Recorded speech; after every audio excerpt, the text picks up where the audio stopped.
ರಾಜ್ಯ ದೇಶ ವಿದೇಶಕ್ಕೆ ಸಂಬಂಧಪಟ್ಟ ಹಾಗಿನ ಕೆಲ ಪ್ರಮುಖ ಸುದ್ದಿಯನ್ನ ಬನ್ನಿ ಕ್ವಿಕ್ ಆಗಿ ನೋಡ್ಕೊಂಡು ಬರೋಣ. 2 ದಿನಗಳ ರಷ್ಯಾ ಪ್ರವಾಸದಲ್ಲಿರುವಂತಹ ಪ್ರಧಾನಿ ನರೇಂದ್ರ ಮೋದಿ ಮಾಸ್ಕೋದಲ್ಲಿ ಭಾರತೀಯ ಸಮುದಾಯ ಆಯೋಜಿಸಿದಂತ ಕಾರ್ಯಕ್ರಮದಲ್ಲಿ ಭಾಗವಹಿಸಿದ್ದರು. ಅನಿವಾಸಿ ಭಾರತೀಯರಿಂದ ಮೋದಿಗೆ ಈ ಸಂದರ್ಭದಲ್ಲಿ ಅದ್ಧೂರಿ ಸ್ವಾಗತ ಸಿಕ್ಕಿದೆ. ಈ ಸಂದರ್ಭದಲ್ಲಿ ಮಾತನಾಡಿದ ಮೋದಿ 10 ವರ್ಷಗಳ ಸಾಧನೆಯನ್ನ ಬಿಚ್ಚಿಟ್ಟಿದ್ದಾರೆ. ಯುಕ್ರೇನ್ ವಿರುದ್ಧದ ಯುದ್ಧವನ್ನ ಕೊನೆಗೊಳಿಸುವಂತೆ ಪ್ರಧಾನಿ ಮೋದಿ ನೇರ ಮನವಿಯನ್ನ ಮಾಡಿದ್ದಾರೆ. ರಷ್ಯಾ ಅಧ್ಯಕ್ಷ ಪುಟಿನ್ ಭೇಟಿಯಾಗಿದ್ದಂತ ಮೋದಿ ಯುದ್ಧದಿಂದ ಯಾವುದೇ ಪ್ರಯೋಜನ ಇಲ್ಲ ಅಂತ ಹೇಳಿದ್ದಾರೆ.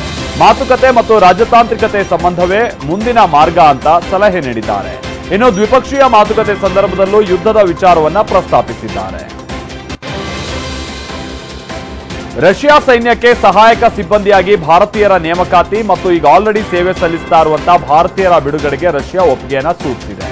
ರಷ್ಯಾ ಪ್ರವಾಸದಲ್ಲಿರುವಂತಹ ಪ್ರಧಾನಿ ನರೇಂದ್ರ ಮೋದಿ ನಿನ್ನೆ ರಷ್ಯಾ ಅಧ್ಯಕ್ಷ ಪುಟಿನ್ ಜೊತೆ ಡಿನ್ನರ್ ಮೀಟಿಂಗ್ ಅನ್ನ ನಡೆಸಿದ್ದರು. ಈ ವೇಳೆ ಮೋದಿ ಸೇನಾ ವಿಚಾರವನ್ನ ಪ್ರಸ್ತಾಪಿಸಿದ್ದಾರೆ. ಇದಕ್ಕೆ ಪುಟಿನ್ ಒಪ್ಪಿಗೆಯನ್ನ ಸೂಚಿಸಿದ್ದಾರೆ.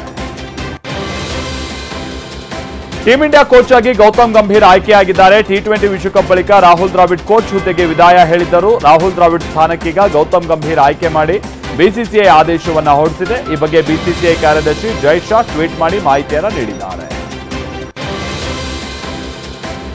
ಲೋಕಸಭಾ ವಿಪಕ್ಷ ನಾಯಕ ರಾಹುಲ್ ಗಾಂಧಿ ಸ್ವಕ್ಷೇತ್ರ ರಾಯಬರೇಲಿಗೆ ಭೇಟಿ ನೀಡಿದ್ರು. ವಿಪಕ್ಷ ನಾಯಕರಾದ ಬಳಿಕ ರಾಹುಲ್ ಗಾಂಧಿ ಅವರ ಮೊದಲ ಭೇಟಿ ಇದಾಗಿತ್ತು. ಇದೇ ವೇಳೆ ಅಲ್ಲಿ ಬಚ್ರಾವನ್ನಲ್ಲಿ ಚಿರುವ ಹನುಮಾನ್ ದೇವಾಲಯಕ್ಕೆ ಅವರು ತೆರಳಿ ಪೂಜೆಯನ್ನ ಸಲ್ಲಿಸಿದ್ರು. ಏಮ್ಸ್ ಆಸ್ಪತ್ರೆಗೂ ಭೇಟಿ ಕೊಟ್ಟು ರೋಗಿಗಳ ಯೋಗಕ್ಷೇಮ ವಿಚಾರಿಸಿದ್ರು.